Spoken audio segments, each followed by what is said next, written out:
Les casques sont à votre disposition, je vous laisse entrer dans son univers. Bienvenue à toutes et à tous. Nous sommes en direct de la vie de Cherry Bridge. Bonjour Marilyn. Bonjour,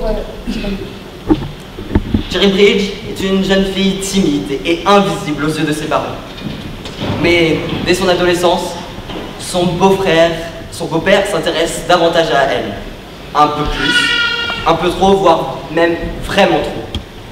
Finalement, elle préférait quand il faisait comme si elle n'existait pas.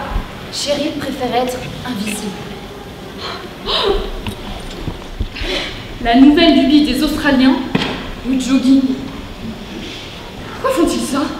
À ce moment, personne ne court. Et encore moins les filles. On orientait plutôt vers des sports de filles, voire pas de sport du tout. Un soir, alors qu'elle ne veut pas rentrer sans trop savoir pourquoi, Cheryl se met à courir sur le stade de l'école où il n'y a plus personne. Un tour, 2 tours, puis 3.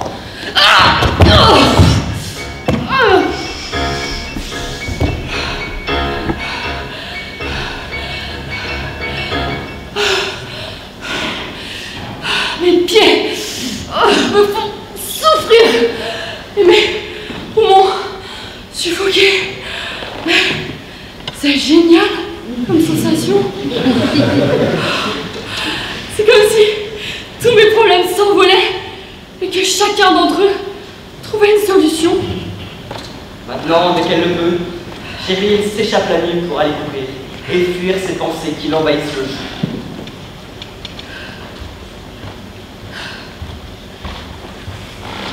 Cheryl! Je t'ai vu courir hier soir sur le stade. Tu cours vite! Qu'est-ce que tu dirais de rejoindre le club d'athlétisme? Bon, même si t'es une fille, tu pourrais tenter ta chance. Ah.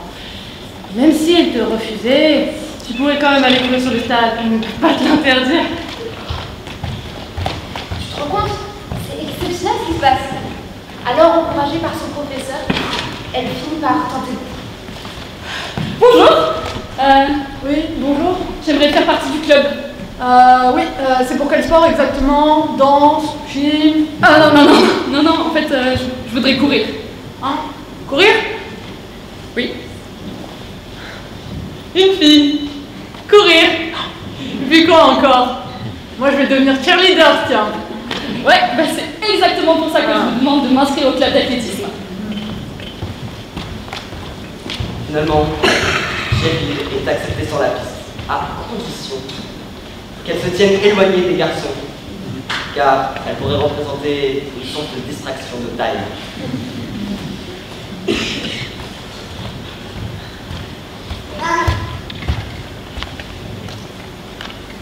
Comment t'as-tu fait ça? En courant et je suis tombée. Toi, tu cours. Oui, j'ai rejoint le club d'athlétisme. Et tes parents sont au courant? Ah, non, s'ils le savaient, ils m'en empêcheraient. Très bien, je les appelle tout de suite alors. Quoi? Les femmes ne doivent pas courir. Ah bon? Ça détruit leur système reproductif. Quoi? C'est comme ça, je ne suis plus que toi, je suis infirmière, c'est moi qui décide. Cheryl s'entend. La conversation avec l'infirmière résonne dans son cerveau. Mais plus elle se dissipe, plus elle court, jusqu'à disparaître et être totalement oubliée.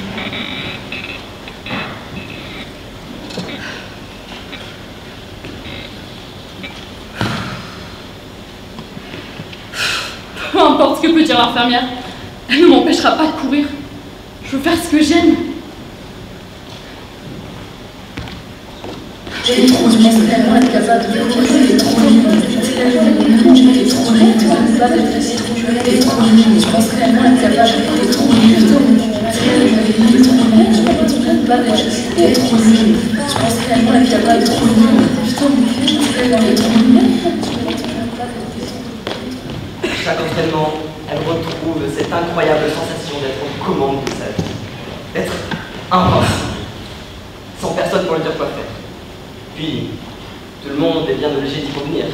Cheryl court très vite, si vite qu'elle est enrôlée dans une course de l'amateur athlétique junior. La voilà sur la ligne de départ de 4 km. Armée de ce syndrome de l'imposteur, elle se met une grande pression pour réussir. qu'espère-t-elle? Elle, cette petite lycéenne n'ayant pas sa place ici. Elle est nulle comparée à toutes ces sportives. Ça, c'est ce que se dirait Cheryl si elle n'était pas forte et dotée d'une grande persévérance. À la place, elle se dit... Allez, mais tu vas y arriver! T'en as rien à faire des autres, tu ne cours que pour toi. Ça va le faire. Allez, avec Cheryl.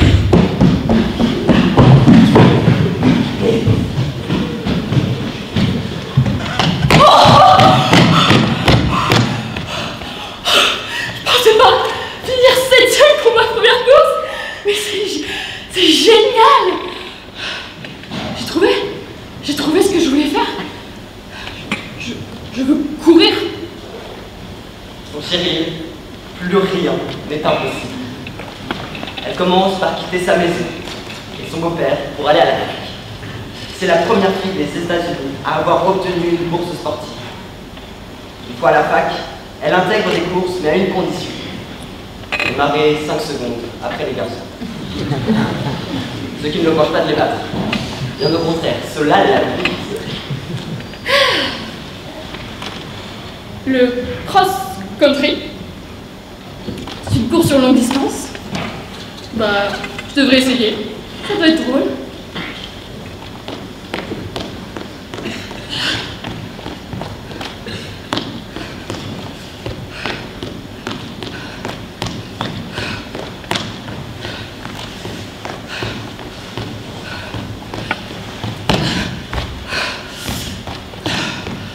Incroyable.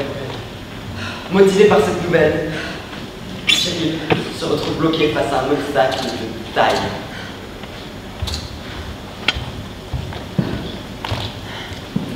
Comment ça, vous ne paierez pas le voyage? Oui, c'est comme ça. L'université ne va pas investir de l'argent dans une fille qui... Oh. Très bien, mais je vais me débrouiller seule. Oui, c'est ça. Vous n'avez qu'à vendre des gâteaux. Cheryl parvient finalement à se financer et participe donc à la course. Les conditions ne sont pas optimales. Elle court en pente, sous la pluie, dans la boue. Mais heureusement, comme lorsqu'elle était chez son père, son esprit divague et s'échappe à l'eau. Cheryl parvient à finir sa course. Quelques années plus tard, Cheryl est mariée à un coach sportif et réside en Californie. Avec son mari et ses amis, Cheryl est entourée de coureurs et court souvent ensemble. Vous avez vu? La ville de Culver organise un marathon. Sérieux? Attends, mais on doit y participer. Mais ouais, mais Cheryl, tu veux pas y participer aussi? Oh non, non, je vous regarderai et puis je vous encouragerai. Oh, allez, s'il te plaît. Mais ouais, ce sera l'occasion de gagner une nouvelle course. Et puis, imagine la tête des autres participants quand ils verront que la gagnante est une femme. Ça serait historique. Imagine, Cheryl Brick, la première femme à remporter un marathon. Bon, c'est d'accord.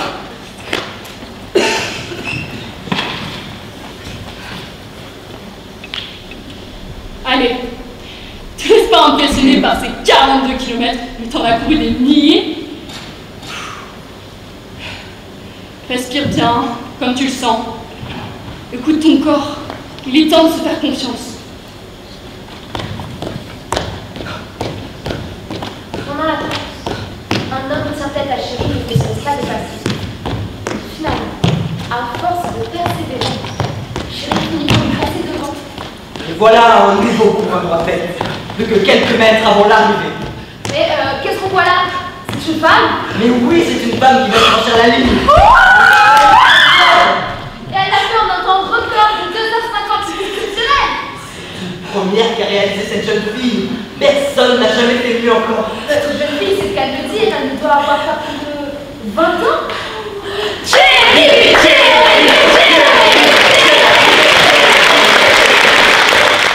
Les Olympiques. Les femmes n'ont pas le droit de courir, hormis le 1500 mètres. À l'époque, les femmes ne peuvent courir de longue distance, ce qui contrarie grandement Cheryl qui a pourtant prouvé le contraire l'an dernier. Plus tard, en 1981, Cheryl a une fille, Sharon. Sa fille prend la relève de sa mère en participant au JO de Pékin. Elle sera médaillée de bronze aux 10 km, ce qui constitue une grande fierté pour sa mère.